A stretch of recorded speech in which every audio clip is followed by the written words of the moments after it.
ہم سر کہتے ہیں کہ دوسرے ملک کلائمیٹ چینج کے ذمہ دار ہیں اور اثرات زیادہ ہم پہ پڑ رہے ہیں، اس لیے دوسرے ملک کو پیسے دینے چاہیے، ہمیں کم دینے چاہیے۔ خیر، گفتگو کو آگے بڑھاتے ہیں۔ علی گوہر بلوچ صاحب، شکریہ آپ کے وقت کے لیے سر۔ السلام علیکم بلوچ صاحب، این ڈی ایم اے کے چیئرمین نے مارچ 2025 میں پبلک اکاؤنٹ کمیٹی میں جب پوچھا گیا تھا کہ وہ 30 ارب روپے کہاں لگے ہیں، جو پیسے آئے تھے 2022 کے سیلاب کے بعد، اے ڈی بی نے سر کوئی 50 کروڑ سے اوپر کا، 50 کروڑ ڈالر سے اوپر کا پروگرام دیا تھا، emergency flood assistance program project سے کہا جا رہا تھا۔ اب اس میں صرف 3 ملین انہوں نے شروع میں نکالے ٹیکنیکل اسسٹنس کے لیے کہ آپ ٹیکنیکل اسسٹنس شروع کریں، اور آلریڈی ہم دیکھ رہے ہیں کہ وہ پیسہ کہاں لگا ہے نظر نہیں آیا ہے، کوئی ہمارے پاس ارلی فلڈ وارننگ نہیں آئی ہے۔ لگ یہ رہا ہے جس طرح بات کی ابھی علی بخاری صاحب نے کہ حکومت ایک طرف تو کہتی ہے کہ آسٹیرٹی میجرز میں ہم یہ سرکاری ادارے پی ڈبلیو ڈی بند کر رہے ہیں، پھر 6 نئے ادارے کھول لیتے ہیں، تنخواہوں میں 500% اضافہ کر لیتے ہیں، پینشنیں 25 لاکھ پہ پہنچ جاتی ہیں، لیکن حقیقتاً آج بھی سر 600 سے زائد لوگ مر گئے ہیں ان سیلاب کی وجہ سے، آج بھی 100 سے زائد لاپتہ ہیں، 1000 سے زائد زخمی ہیں۔ ہم ہر 2-3 سال کے بعد یہی صورتحال دیکھتے ہیں بلوچ صاحب، and we are not prepared for it for the next time. کیا وجہ ہے ہمارے فیلئر کی بلوچ صاحب؟ بسم اللہ الرحمن الرحیم۔ اصل مسئلہ یہ ہے کہ اس کی وجوہات کئی ایک ہیں، اور اگر آپ جنرل بات کریں تو میں سمجھتا ہوں کہ بہت زیادہ ریفارمز کی بھی ضرورت ہے، اور رسپانسبلٹی فکس کرنے کا جو ہمارا سسٹم ہے ملک کے اندر اور خاص طور پر صوبوں کے اندر، وہ بہت ویک ہے۔ بنیادی وجہ یہ ہے کہ میں پہلے سمجھا کہ شاید یہ آپ کا کوئی ٹاک شو جو ہے کوئی سولو سیگمنٹ کر رہا ہے، کافی دیر ویٹ کرتا رہا میں۔ اچھا، تو بعد میں پتہ چلا نہیں تو ٹاک شو ہے، میں تو سمجھا کہ یہ کوئی سولو پروگرام چل رہا ہے۔ اور دیکھیں، گزارش یہ ہے کہ آپ کو پتہ ہوگا کہ 18ویں ترمیم کے بعد صوبے بااختیار ہیں۔ حقیقت یہ ہے کہ وفاق کے بعد اس وقت جو ہمارے ملک کا قانون اور جس کے تحت ہمارا ملک چل رہا ہے، اس کے تحت وفاق جو ہے اس کا کام ایک ڈاکیے کا ہے کہ ساری دنیا سے قرضہ وہ اٹھائے اور وہ کسی ایک سنگل چیف منسٹر کی جیب کے اندر ڈال دے۔ اب چیف منسٹر کی سواب دید ہے، چاہے وہ اس کے بسکٹ کھا جائے بنا کے، چاہے وہ اس کو 1122 کی گاڑیاں جلسوں میں لے کر چلا جائے، چاہے کہیں اور وہ پیسہ اپنی مرضی سے اڑا دے۔ معذرت کے ساتھ میں کسی ایک صوبے کی بات نہیں کر رہا، میں پورے ملک کی بات کر رہا ہوں، لیکن میں یہ کہنا چاہوں گا کہ یہ نظام جو ہے جس میں کہ صوبے آل ان آل ہیں اور اپنے تمام وسائل جو ہیں وہ لیتے ہیں اور اپنی مرضی کے پروجیکٹ کرتے ہیں، وہ 18ویں ترمیم کے بعد اگر صحیح طور پر دیکھا جائے تو وفاق تو ایک پلی بھی نہیں بنا سکتا۔ وہ پیسہ تو سارا جو ہم نے سسٹم کیا ہوا ہے وہ تو صوبوں کو کنورٹ ہو جاتا ہے۔ ہر صوبے نے اپنا ایک این ڈی ایم اے کا ادارہ بنایا ہوا، پی ڈی ایم اے، اور اس کی اپنی ذمہ داریاں ہیں۔ مجھے یہ بتائیں، پیسہ تو بہت چلے، فلڈ تو دنیا کے بڑے بڑے ترقی یافتہ ممالک میں بھی آپ کے سامنے آ رہے ہیں، اور ہر کسی کو اللہ تعالیٰ اپنی حفظ و امان میں رکھے۔ آمین۔ نقصانات وہاں پر بھی ہو جاتے ہیں، لیکن اچانک فلڈ آنے کی صورت میں 2-3 چیزیں، ایک تو یہ ہے کہ یہ جو سیکنڈ سپیل کا کہہ لیں گے، تھرڈ سپیل کہہ رہے ہیں، یہ آلریڈی اس کی فورکاسٹ آئی ہوئی تھی، صوبوں کے پاس بھی آئی ہوئی تھی، مرکز کے پاس بھی آئی ہوئی تھی۔ یہ صوبائی حکومتوں کی اتنی ذمہ داری تو بنتی ہے، اگرچہ آپ کے پی کے کو جو ہے پشاور کو سیف سٹی تک نہ بنا سکیں، اگرچہ آپ لوگوں کو کے پاس آپ نے جو لوگ بھرتی کیے ہوئے ہیں 1122 میں، جن کو ڈائیور کے طور پہ بھرتی کیا آپ نے، اور ان کا یہ ہے کہ ان کو واٹر فوبیا ہے، وہ بندہ پانی کے قریب نہیں جا سکتا، اس کو ڈائیو کرنا نہیں آتا۔ یہ آپ کے حالات ہے، آپ لوگوں نے تیسری حکومت ہے وہاں پر آپ کی، باقی تو آپ کہتے ہیں ہمیں 3.5 سال ملے تھے۔ اب کے پی کے میں تو آپ کے پاس یہ بہانہ نہیں ہے، وہاں پر حالات یہ ہیں کہ 2 گھنٹے لوگ زندگی اور موت کی کشمکش میں سسک کے مر گئے، آپ کا ڈائیور ان تک نہیں پہنچ سکا۔ وہ کوئی یہ نہیں تھی کہ سڈن وہ آیا اور وہ بھاگ کے لے گیا، 2 دفعہ 1122 کی گاڑی بھی پہنچی کنارے پر، اور وہ کوئی اتنا بڑا گیپ بھی نہیں تھا۔ گزارش کرنے کا مقصد یہ ہے کہ یہ پرائم منسٹر نے کسی ڈپٹی کمشنر کو بھیجنا ہے یا کسی اے سی کو بھیجنا ہے کہ بھائی آپ جا کر ان علاقوں میں اناؤنس ہی کر دیں کہ بھائی مونسون کا سپیل آ رہا ہے، آپ ان علاقوں سے رہائشی جو آپ کی آبادیاں وہ دور چلی جائیں، لوگ گھروں سے نکل جائیں۔ یہ کس کی ذمہ داری، صوبائی حکومت کی تھی یا وفاقی حکومت کی تھی؟ پھر یہاں پر بے حسی کے حالات یہ ہیں کہ آپ یہاں پر بھی سیاست کرنے سے بعد نہیں آ رہا چیف منسٹر۔ میں ابھی اس کا ایک میڈیا پہ بیان پڑھ رہا، وہ بڑی فرعونیت سے کہہ رہا تھا ہمیں کسی سے امداد نہیں چاہیے۔ دنیا کے کئی ممالک نے فوری طور پر امداد کا اناؤنس کیا. پرائم منسٹر نے دل کی اتھاہ گہرائیوں سے ان کو اپنے پرائم منسٹر ہاؤس میں بلا کر نہ صرف یقین دہانی کروائی بلکہ وسائل کا رخ اس طرف موڑ دیا. پنجاب کی چیف منسٹر جس کے بارے میں یہ بہودہ گفتگو کرتا رہا, اس نے خود کال کی کہ آپ کو پنجاب سے کوئی امداد چاہیے تو ہم دینے کے لیے حاضر ہیں.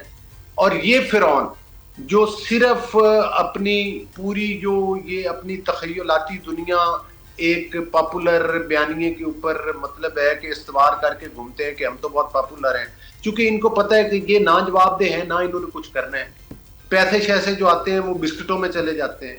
بھائی آپ وہاں پر آپ نے نقل مکانی کیوں نہیں کروائی لوگوں کو؟ آپ کے پاس سیکنڈ جو سپیل تھا اس کی فور کاسٹ آ چکی تھی. آپ نے صرف مساجد میں اعلان کروانے تھے, آپ نے صرف سیاحوں کو روکنا تھا, آپ نے ادھر ایک بیریئر صرف لگانا تھا کہ اس ایریے میں کوئی نہ جائے, ادھر ایکسپیکٹڈ ہے کہ بارش آ سکتی ہے, اس کی وجہ سے فلڈ آ سکتا ہے. پھر لوگ دنیا کے ممالک امریکہ سے لے کے, میں کل میڈیا آپ نے پڑھا ہوگا کتنے ممالک ہیں جنہوں نے فوری طور پر اناؤنس کیا کے پی کے اس فلڈ کے لیے, اور وہ اپنی ملیشیا ہے, ٹرکی ہے, جاپان ہے, دیگر ممالک ہیں, انہوں نے اناؤنس کیا اور وہ بھیجیں گے بھی. آپ رونیت سے کہہ رہے ہیں کہ ان کو میں خود چلا سکتا ہوں. چلا آپ کیا سکتے ہیں؟ آپ نے تو کسی اسکول کی ٹوائلٹ نہیں بنوائی یار, آپ نے تو اسکولوں کی مسنگ فیسلٹیز نہیں بنوائی. ویسے سر دیکھا جائے نا تو مری کے اندر بھی بڑی خطرناک حالات ہے سر, مری کے اندر بھی خطرناک حالات ہے. آپ اپنی میری گزارش سن لینا, آپ صرف اپنی سیاست چمکانے کے لیے لوگوں کو وہاں پر بغیر امداد کے مروانا چاہتے ہیں مزید کہ ہم کسی سے امداد نہیں لیں گے. یہ آپ کی رونیت ہے. تمہارے خدا نخواستہ رشتہ دار ڈوبے ہوتے نا, تمہیں پتہ ہوتا کہ کس طرح سے جو بیچارے اس وقت اس پریشانی میں مبتلا ہیں. کتنا چیف منسٹر نے کتنی جگہوں کا دورہ کر لیا اب تک. پنجاب کے میدانی علاقوں میں فلڈ آتا ہے, جو ہماری ڈسٹرکٹ گورنمنٹس ہیں وہ لوگوں کو وارننگ دیتی ہیں, دیہات کے دیہات پانی کی ذات میں آتے ہیں, آبادی سے لوگوں کو شفٹ کروا دیتے ہیں. بالکل ٹھیک بولو صاحب. ہاں اچانک بھی آ سکتا ہے, میں یہ نہیں کہتا. آف کورس کلاؤڈ برسٹ ہوتا ہے, کلاؤڈ برسٹ ہوتا ہے. آلریڈی واقعات ہو چکے ہیں. بالکل ٹھیک. آلریڈی اناؤنسمنٹ ہو چکی ہے. آپ نے ایز اے صوبائی حکومت کیا کر رہے ہیں؟ جو آپ کی امداد کر رہے ہیں ان کو آپ دلکار رہے ہیں. سر مری تو وفاق میں آتا ہے نا سر, مری تو وفاق میں آتا ہے, لیکن وہاں پہ تو سیاح ابھی تک جا رہے ہیں, ان کو بھی تو نہیں روکا جا رہا. سر ہوئے واقعات ہوتے ہیں, لیکن آپ کہہ رہے ہیں کے پی کے والے سیاحوں کو نہیں روک رہے ہیں, لیکن آپ کی وفاقی حکومت ہی مری میں سیاحوں کو نہیں روک رہی ہے. I'll come back to you Baloch صاحب. نہیں, مری میں سیاح ہیں, لیکن مری کے ان علاقوں میں آپ دیکھیں نا سیاح محفوظ مقامات پر. چلیں ٹھیک سر, پوائنٹ مری میں کوئی یہ صورتحال نہیں. مری کا انفراسٹرکچر بہتر ہے, مری کو ڈسٹرکٹ ڈکلیئر کر دیا گیا ہے, مری کو سہولتیں پرووائڈ کی جا رہی ہیں. بالکل ٹھیک سر, بالکل ٹھیک سر. میں ویلکم کرنا چاہوں گا شیلا رضا صاحبہ نے مجھے جوائن کر لیا ہے فرام پیپلز پارٹی, اور واٹر ایکسپرٹ ڈاکٹر پرویز عامر صاحب بھی میرے ساتھ موجود ہیں. دونوں کا بہت مشکور ہوں, شکر گزار ہوں. شیلا صاحبہ, ہر 2-3 سال بعد یہ فلڈز آ جاتے ہیں, اربوں ڈالر امداد آتی ہے, کوئی فلڈ وارننگ ارلی نہیں ہو پاتی ہے, نقصان ہو جاتا ہے. آپ کی نظر میں ریزن کیا ہے؟ بہت شکریہ. دیکھیے جو ارلی وارننگ کا سسٹم ہے اس میں آج صبح میں سن رہی تھی, اس میں کلاؤڈ برسٹ کی کوئی پیشین گوئی نہیں کر سکتا, اور یہ میں آج صبح سن رہی تھی, اور ہمارے پاس وہ ایکسپرٹیز نہیں ہے جس میں کلاؤڈ برسٹ کو بتا دیا جائے. ایک خدشہ لوگ ظاہر کر رہے ہیں, اور اسی طرح کہ آسمانی بجلی گرے گی یا نہیں گرے گی اس کو بھی کوئی نہیں بتا سکتا. اور دیکھیں, میں ہمارے لاکھوں اختلافات ہیں مختلف پولیٹیکل پارٹیز سے, لیکن یہ نیچرل ڈیزاسٹر ہے. اس سے ایک صوبے کی حکومت تو کیا, ایک ملک کی حکومت بھی اکیلی نہیں کر سکتی. دوسری بات یہ کہ وہاں پہ کنٹینیوسلی بارش ہو رہی ہے اور بڑے بڑے تودے گرے ہیں, پانی, کلاؤڈ برسٹ, یہ سب. تو ایک تو لوگوں کو ابھی بہت اچھی طرح سمجھ آ گیا کہ جب زیادہ بارش ہوتی ہے تو زیادہ پانی آتا ہے, اور یہ بھی سمجھ آ گیا کہ جب آپ کا 4 فٹ پانی ہو جائے اور اس کا فلو بہت تیز ہو تو آپ کا سارا سسٹم جو ہے نا وہ سوائے ہیلی کے, اور اگر ہیلی بھی جب بہتر موسم ہو, اور بہتر موسم نہ ہونے کے باوجود جو ہے وہ فیڈرل گورنمنٹ کے آرڈر سے ہیلیز آرمی کے چل رہے ہیں, مدد کر رہے ہیں. میں دیکھ رہی تھی کہ خراب موسم ہے لیکن وہ لگے ہوئے اس وقت وہاں پہ صرف ریسکیو ہو سکتا ہے.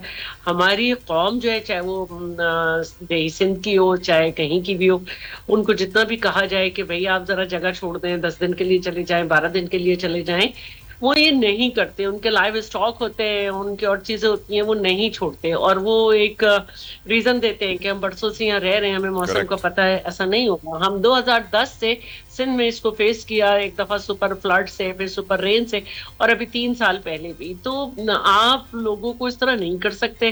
ہاں یہ میں ضرور کہوں گی کہ یہ والا جو مسئلہ ہے, ایک کہ حکومت نالے پہلے صاف کر لیں, چاہے وہ کوئی بھی صوبائی گورنمنٹ ہو وہ, اور دوسری بات یہ کہ ہمیں ڈکلیئر کرنا ہوتا ہے ہر ڈسٹرکٹ میں ایک ریسکیو پوائنٹ, اور اس میں اگر لوگ پہلے سے کاؤنسلنگ کر کے کوشش کریں کہ جی یہ نیئرسٹ پلیس پہ چلے جائیں تو ایک بہتری ہو سکتی ہے. لیکن میں نے یہ دیکھا ہے کہ ان دا اینڈ جب برے حالات ہو جاتے ہیں تو جیکب آباد کے لوگ بھی کراچی میں آئے ہوئے ہوتے ہیں. تو یہ ایک ہے صورتحال, اور یہ کہنا کہ میں اکیلا لڑ لوں گا, ایسا نہیں ہو سکتا. ابھی تو دیکھیے وہاں پہ بارش ہو رہی ہے, بڑے بڑے پتھر جو کہ میں نے لینڈ سلائڈنگ دیکھی ہے جی بی وغیرہ میں کہ کیا سائز ہوتے ہیں بڑے بڑے. ابھی تو علاقوں میں وہ پتھر آ گئے ہیں بہاؤ کے ساتھ. ابھی تو بہت مسائل ہیں, بہت سے علاقوں میں ابھی مسنگ ہیں لوگ. تو جس طریقے سے میڈم لکڑی بہ کر آئی ہے تو معلوم پڑ رہا ہے کہ کتنی غیر قانونی کٹائی جنگلات میں جا رہی تھی, اور وہی کٹائی ہے جو کہ کلائمیٹ چینج کو بہت افیکٹ کرتی ہے. مجھے ایک بریک کا بھی کہا جا رہا ہے میڈم, آپ کی اجازت سے. ہاں جی, میں اس کو کنٹینیو کر لوں گی, آپ اجازت دیں گے اس پہ, کیونکہ مری میں بھی بہت کٹائی ہوئی ہے پچھلی حکومت میں, اور وہ بلین ٹری سونامی کی ہمیں رکاوٹیں نظر نہیں آ رہی کہ وہ بالکل. I'll come back to you, شعلہ صاحب. I'll come back to you.